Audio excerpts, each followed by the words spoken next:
వాయువ్యం స్థలం.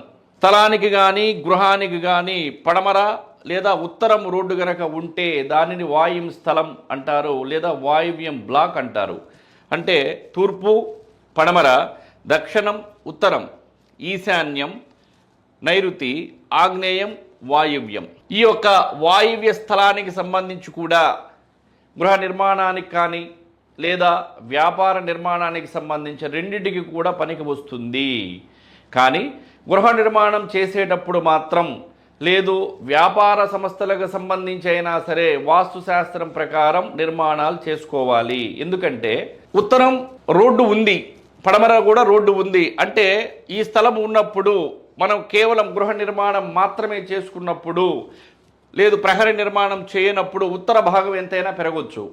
కానీ వాయువ్యం మూల పెరగకూడదు. అంటే రోడ్డు ఉంటుంది కాబట్టి ఆ రోడ్డు మనది కాకపోయినా సరే మన స్థలం పక్కన ఉంటుంది కాబట్టి ఆ పక్కన రోడ్డు ఉండటం వలన మన స్థలానికి వాయువ్యం బ్లాక్, వాయువ్యం స్థలం అయింది కాబట్టి మన ప్రహరీ లేనప్పుడు వాయువ్యం మూల పెరుగుతుంది కాబట్టి దాని ప్రకారం కూడా మనం తస్మాత్ జాగ్రత్తగా ఉండాల్సినటువంటి అవసరం ఎంతైనా ఉంది.